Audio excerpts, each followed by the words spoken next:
दोस्तों यार आजकल चाइनीज़ प्रोडक्ट्स खास करके चाइनीज स्मार्टफोन्स को बैन करने की मांग काफ़ी तेज हो गई है। और इसी जोश में आके कई लोगों ने अपने घर के इलेक्ट्रॉनिक आइटम्स को जो कि मेड इन चाइना थे उन्हें निकाल निकाल के तोड़ना शुरू कर दिया। दोस्तों ये गुस्सा जायज़ भी है। पिछले कुछ दिनों में जो चाइना ने हमारे सोल्जर्स के साथ में किया और जो चाइना हमेशा से करता आ रहा है उसे देखते हुए चाइनीज़ प्रोडक्ट्स को बैन करने की मांग सही भी है। लेकिन अब दोस्तों हमारे सामने एक क्वेश्चन आता है कि क्या हमें सच में चाइनीज़ प्रोडक्ट्स खास करके चाइनीज़ स्मार्टफोन्स को बैन करना चाहिए। दोस्तों आज की इस वीडियो में हम इसी टॉपिक पे बात करेंगे और आपको बताएंगे कि क्या हमें सच में चाइनीज़ स्मार्टफोन्स को बैन करना चाहिए और उनको बैन करने से हमें क्या नुकसान या क्या फ़ायदे होंगे। Hi guys, this is Yash Maurya and welcome back to betting tech. दोस्तों यार अगर हम चाइनीज़ स्मार्टफोन ब्रांड्स की बात करें तो आपको जान के हैरानी होगी कि इंडिया में जो स्मार्टफोन मार्केट है उसका 75% केवल इन चाइनीज स्मार्टफोन ब्रांड्स ने ही कवर कर रखा है। तो यार अगर हम एक सिंपल सा लॉजिक लगाएं और सोचें कि अगर हम इन चाइनीज ब्रांड्स को इंडिया में बैन कर देते हैं तो ये 75% एरिया खाली हो जाएगा और इससे हमारी इकोनॉमी को काफ़ी नुकसान होगा। इसके अलावा एक सबसे इम्पॉर्टेंट बात जो आप सभी को जाननी बहुत ही ज़रूरी है, यार जो चाइनीज़ स्मार्टफोन्स कंपनियां हैं, चाहे वो शाओमी हो, चाहे रियलमी हो, चाहे ओप्पो हो या फिर वीवो हो, इन सभी स्मार्टफोन ब्रांड्स के जो स्मार्टफोन्स हैं वो लगभग सभी स्मार्टफोन्स इंडिया में ही बनते हैं। अगर सिंपल भाषा में बोले तो इन स्मार्टफोन ब्रांड्स के 99% स्मार्टफोन्स इंडिया में ही असेंबल होते हैं। यानी ये जो चाइनीज़ ब्रांड्स हैं ये इंडिया में जो 75% एरिया को कवर करते हैं वो 75% में आने वाले जितने भी स्मार्टफोन्स हैं वो स्मार्टफोन्स इंडिया में ही असेंबल होते हैं।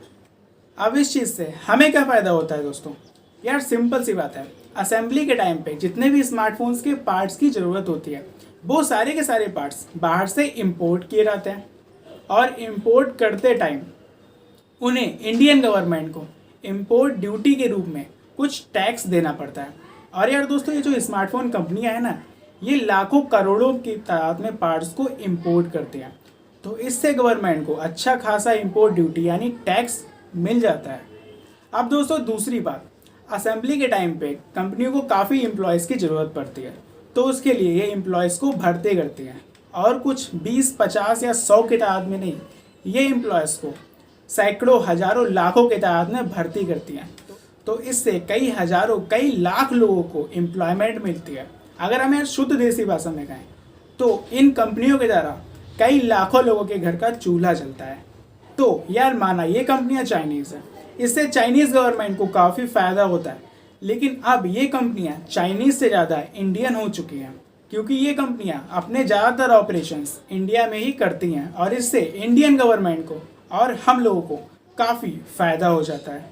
अब यार आप सभी के मन में एक सवाल उठ रहा होगा कि ये जो स्मार्टफोन्स हैं ये इंडिया में केवल असेंबल होते हैं, तो क्यों ना हम 100% मेड इन इंडिया स्मार्टफोन्स को ही परचेज़ करें और 100% मेड इन इंडिया स्मार्टफोन्स को बनाने की ओर ही ध्यान दें जिनमें कोई भी पार्ट बाहर का ना हो। तो यार सीरियसली बताऊं तो फ़िलहाल के लिए ये चीज़ इम्पॉसिबल है। यार किसी भी स्मार्टफोन को बनाने में काफ़ी छोटे छोटे कंपोनेंट्स की ज़रूरत होती है और फिलहाल इंडिया के पास ऐसे कंपोनेंट्स उपलब्ध नहीं है।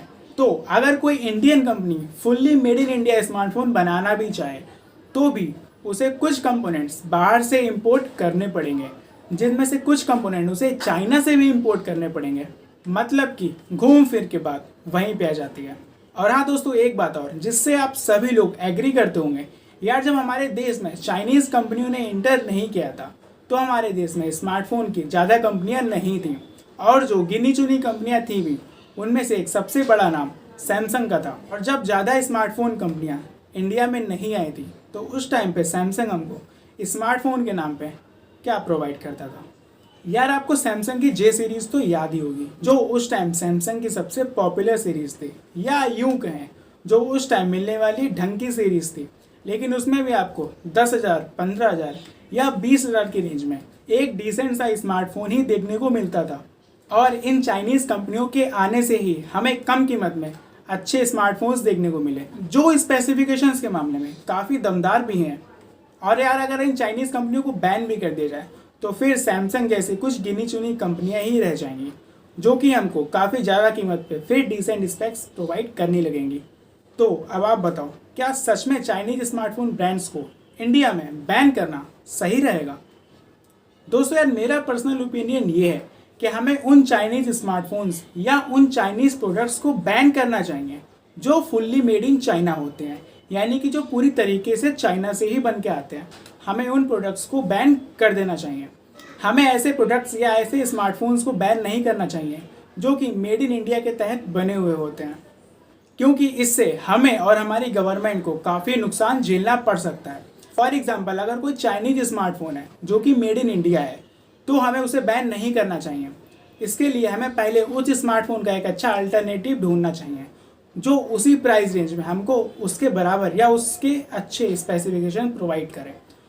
तो इसके बाद हम इन स्मार्टफोन्स या इन प्रोडक्ट्स को भी बैन कर सकते हैं। तो यार बस इतना ही था आज की वीडियो में। उम्मीद है आपको वीडियो पसंद आई होगी, और अगर आपको वीडियो पसंद आई हो तो वीडियो के नीचे रख के लाइक बटन को ज़ोर से दबा दीजिए और वीडियो को शेयर करना मत भूलें।